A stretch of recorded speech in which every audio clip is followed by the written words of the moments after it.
शहर कायद के मुख्तलिफ इलाकों में खेल के मैदान इतवार के रोज़ भी सज गए। फुटबॉल के जुनून के साथ साथ क्रिकेट के खिलाड़ी भी मैदान में उतर गए। तफसीलात जानते हैं शहरयार शौकत की इस रिपोर्ट में।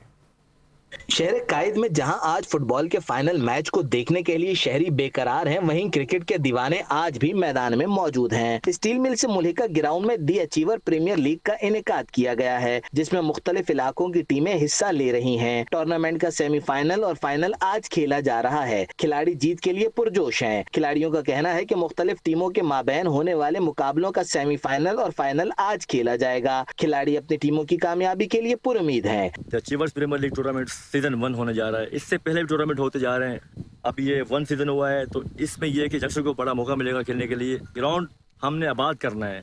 आजकल बच्चे गलत काम में लगे हुए हैं, तो इसलिए हमने ये लीग करवाई है, जिससे यंगस्टर को हमने आगे लेके जाना है इंशाल्लाह। यहाँ पे और यहाँ में अच्छे खेल देखने को मिलेगा।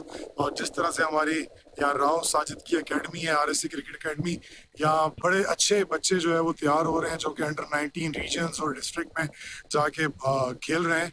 प्रीमियर लीग के मुंतजमीन का कहना था कि इस तरह के मुकाबलों से तलबा और नौजवानों में मस्बत सरगर्मियां परवान चढ़ती हैं। उनका कहना था कि चारों टीमें अच्छे खिलाड़ियों पर मुश्तमिल हैं। फुटबॉल और क्रिकेट दोनों ही कराची वालों के पसंदीदा खेल हैं। शहर भर में आज रौनक का समा है। कैमरा टीम के साथ शहरयार शौकत, 5 न्यूज़, कराची।